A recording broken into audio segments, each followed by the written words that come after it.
ಕೆಟ್ಟ ಗುಣಗಳು ನಿನ್ನಲ್ಲಿ ಬೆಳೆಯುವಂತ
ಬಸವಣ್ಣ ಮೆಟ್ಟಿಲ ಮೊದಲ ಮಾಮ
ಅಣ್ಣ ಬಸವಣ್ಣನಿಗೆ ಆಮಂತ್ರಣ ಕೊಡ್ತಾರೆ.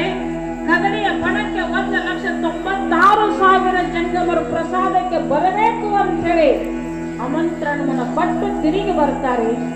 ಅಣ್ಣ ಬಸವಣ್ಣನಿಗೆ ಆಶ್ಚರ್ಯ ಆಗ್ತದೆ. ದಿನನಿತ್ಯ ಎಷ್ಟೋ ಪ್ರಸಾದ ಮಾಡಬೇಕಾಗ್ತದೆ. 1,96,000 ಜಂಗಮರು ಊಟ ಮಾಡಬೇಕಾದ್ರೆ, ಬರೀ 6,000 ಊಟ ಮಾಡಬೇಕಾದ್ರೆ ಎಷ್ಟೋ ಅಡಿಗೆ ಮಾಡಬೇಕಾಗ್ತದೆ. ದಿನನಿತ್ಯ 1,96,000 ಜಂಗಮರ ಪ್ರಸಾದ ಆಗಬೇಕಾಗಿರ್ತದೆ. ಅಣ್ಣ ಬಸವಣ್ಣನಿಗೆ ಆಶ್ಚರ್ಯ ಆಗ್ತದೆ. ಅದಕ್ಕೆ ಹೇಳ್ತಾರೆ, ಬರಲೇಬೇಕು ಅಂತ ಹೇಳಿದ್ದಾರೆ. 1,96,000 ಜಂಗಮರಿಗೆ ಆಮಂತ್ರಣ ಕೊಟ್ಟು ಕದಳಿ ಬಣಕ್ಕೆ ಬರಬೇಕು ಅಂತ ಹೇಳಿ ಆ ತಾಯಿ ಆಮಂತ್ರಣ ಪಟ್ಟ ಬಂದಾಗ 1,96,000 ಜೊತೆ ಅಣ್ಣ ಬಸವಣ್ಣ, ಗಂಗಾಂಬಿಕೆ, ನೀಲಾಂಬಿಕೆ, ಅಕ್ಕನಾಗಮ್ಮ ಮೊದಲಾದಂತ ಎಲ್ಲಾ ಶರಣರು ಕದಳಿಯ ಬಣಕ್ಕೆ ಬರುವಂತವರಾಗ್ತಾರೆ. ಕದಳಿಯ ಬಣಕ್ಕೆ ಬಂದ ಮೇಲೆ ಯಾರು ತಂದಿದ್ರಲ್ಲ ಅಡಿಗೆ, ಆದಕ್ಕ ಮಾಡಕ್ಕ ಎಷ್ಟು ತಂದಿದ್ರವರು? ಬರೇ ಒಂದು ದುರುಡಿ ಕಡವ, ಒಂದೇ ಒಂದು ಬುಟ್ಟಿ ಅನ್ನ, ಒಂದೇ ಒಂದು ಗಡಿಗೆ ಸಾರ.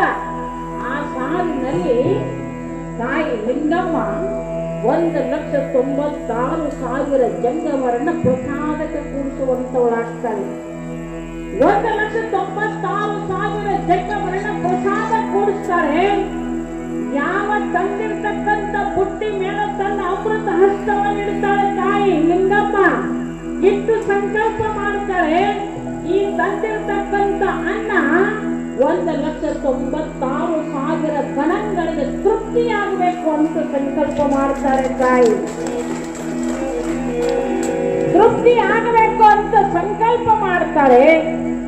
ನೀಡಲಿಕ್ಕೆ ಪ್ರಾರಂಭ ಮಾಡ್ತಾರೆ. ನೋಡು, 1,96,000 ಜಂಗಮರ ಪ್ರಸಾದ ಕೊಟ್ಟಿದ್ದಾರೆ. ದೊಡ್ಡ ಗಂಗಾ ಇಟ್ಟಿಲ್ಲ, ದೊಡ್ಡ ದೊಡ್ಡ ಹಂಡೆ ಇಟ್ಟಿಲ್ಲ, ಏನೂ ಇಟ್ಟಿಲ್ಲ.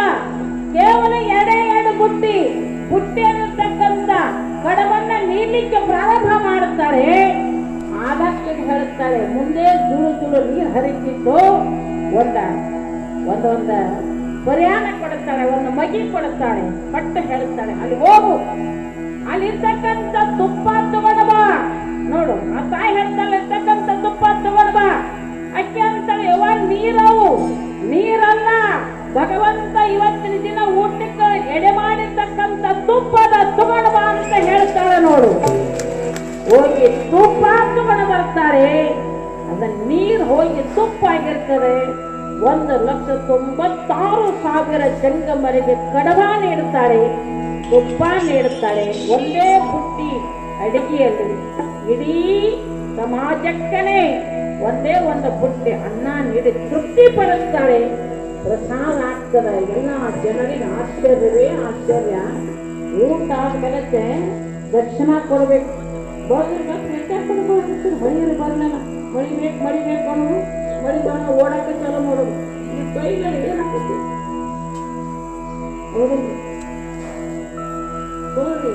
ಬರ್ಲಿ, ಈಗ ಮನೆ ಬಂದು ಭಾಳ ಏನು ಬರೋಲ್ಲ. ಈಗ ಬರ್ತಾರೆ, ಮಗನ ನೀರು ಬಂದಿತ್ತು, ಮಗನ ಮೇಲೆ ಬಂದಿತ್ತು. ಇವತ್ತು ಹಂಗಾಕೈತಿ, ನೀವು ಕಾಳಜಿ ಮಾಡ್ಬೋದ್ರಿ. ಆ ತಾಯಿ ಪ್ರಸಾದ ಆದ್ಮೇಲೆ ಮಹಾತ್ಮರಿಗೆ, ಶರಣರಿಗೆ, ಸಂತರಿಗೆ ಊಟ ಆಸ್ಮೇಲೆ ದಕ್ಷಿಣ ಕೊಡಬೇಕು. ಅದಕ್ಕಂತಾರೆ ಎಲ್ಲಾ ಜಂಗಮರಿಗೆ ಪ್ರಸಾದ ಆಯಿತು, ದಕ್ಷಿಣ ಆಗಬೇಕಲ್ಲ. ದಕ್ಷಿಣ ಏನು ಕೊಡೋದು? ಅಲ್ಲೇ ಬಿದ್ದಂತ ಕಲ್ಲು ಹರಳುಗಳನ್ನು ಆಳಿಸ್ಕೊಂಬ ಅಂತ ಹೇಳ್ತಾರೆ. ಒಂದು ಬುಟ್ಟಿ ಒಳಗೆ ಹಳ್ಳನ್ನ ಆರಿಸ್ಕೊಂಡು ಬಂದು ಆದಕ್ಕ ಲಿಂಗಮ್ಮನ ಮುಂದಿಡ್ತಾಳೆ. ಯಾವ ಲಿಂಗಮ್ಮ ಆ ಬುಟ್ಟಿ ಮೇಲೆ ತನ್ನ ಅಮೃತ ಹಸ್ತವನ್ನು ಇಡುತ್ತಾಳೆ, ಆ ಹಳ್ಳೆಲ್ಲ ಹೋಗಿ ಬಂಗಾರದ ಕಲ್ಲುಗಳಾಗಿರ್ತಾವೆ. ಬಂಗಾರದ ಕಲ್ಲುಗಳು ಪ್ರತಿಯೊಬ್ಬ ಜಂಗಮ ಮೂರ್ತಿಗೆ ಕೊಟ್ಟು ನಮಸ್ಕಾರ ಮಾಡುತ್ತಾರೆ. ತೃಪ್ತಿ ಆಯಿತು, ದಕ್ಷಿಣ ಆಯಿತು. ಇದನ್ನೆಲ್ಲ ಚಮತ್ಕಾರವನ್ನು ನೋಡಿ ಅಣ್ಣ ಬಸವಣ್ಣನಿಗೆ ಆಶ್ಚರ್ಯ ಆಗುವಂತದಾಗ್ತದೆ. ಕೇವಲ ಒಂದಿಷ್ಟಿನಲ್ಲಿ 1,96,000 ಜಂಗಮರಿಗೆಲ್ಲ ತೃಪ್ತಿಪಡಿಸಿದರು ಅಂದ ಮೇಲೆ ಸಾಮಾನ್ಯರಲ್ಲ ಅಂತೇಳಿ ಅಣ್ಣ ಬಸವಣ್ಣ ಸಂಕಲ್ಪ ಮಾಡುವಂತವನಾಗ್ತಾನೆ. ಆಗಿಂದಾಗಿ ಅಕ್ಕ ಯಾವತ್ತು ಲಿಂಗಮ್ಮ ನನ್ನ ಕರ್ಕೊಂಡು ಹೋಗಿ ಪಲ್ಲಕ್ಕಿ ಕರೆಸುವಂತವನಾಗ್ತಾನೆ. ಪಲ್ಲಕ್ಕಿ ಒಳಗ ತಾಯಿ ಲಿಂಗಮ್ಮ ಅನುಭವ ಮಂಟಪಕ್ಕೆ ಅಡಿ ಇಡುವಂತವಳಾಗ್ತಾಳೆ. ಅನುಭವ ಮಂಟಪಕ್ಕ ಬಂದ ಮೇಲೆ ಅನ್ನ ಬಸವಣ್ಣ ಆ ತಾಯಿ ಲಿಂಗಮ್ಮನಿಗೆ ಏನಂತ ನಾಮಕರಣ ಮಾಡುತ್ತಾನೆ, ಏನಂತ ಹೆಸರಿಡ್ತಾನೆ ಅನ್ನುವಂಥ ವಿಚಾರವನ್ನ ಪುನಃ ನಾವು ಸ್ವಾಮಿಗಳಮ್ಮ ನನ್ನ ಹೇಳ್ತಾರೆ ಮುಗಿಸ್ರಿ ಅಂತೇಳಿ ನಾನು ಮುಗಿಸಾಕತ್ತೇನೆ. ಆ ತಾಯಿ ಏನಂತ ನಾಮಕರಣ ಮಾಡುತ್ತಾರೆ ಅನ್ನತಕ್ಕಂಥ ವಿಚಾರವನ್ನ ಪುನಃ ಮತ್ತು ನಾಳೆಗೆ ಹೇಳೋಣ ಅಂತ ಹೇಳ್ತಾ ನಾನು ವಾಕ್ಯಪುಷ್ಪ ಕಸ್ತೂರಿಚರಣ ಕರ್ಪಿಸಿ ಮುಕ್ತ ಮಾಡುತ್ತೇನೆ. ಓಂ ತತ್ವ. ನಿಮಗೆ ವಿಡಿಯೋಗಳು ಇಷ್ಟ ಆದರೆ ಶೇರ್ ಮತ್ತು ಸಬ್ಸ್ಕ್ರೈಬ್ ಮಾಡೋದ್ರ ಜೊತೆಗೆ ನಿಮ್ಮ ಕೈಲಾದಷ್ಟು ಸಹಾಯ ಮಾಡಿ. 1, 2, 5 ನಿಮ್ಗೆ ಎಷ್ಟಾಗುತ್ತೋ ಅಷ್ಟು. ನೀವು ತೋರುವ ಈ ಪ್ರೀತಿ ಮತ್ತು ನೀವು ನೀಡುವ ಈ ಪ್ರೋತ್ಸಾಹಧನ ಇನ್ನಷ್ಟು ವಿಡಿಯೋಗಳನ್ನು ಮಾಡೋದಕ್ಕೆ ನಮಗೆ ಅನುಕೂಲ ಆಗ್ತವೆ. ಎಲ್ಲರಿಗೂ ನಮಸ್ಕಾರ. ಜೈ ಹಿಂದ್, ಜೈ ಕರ್ನಾಟಕ.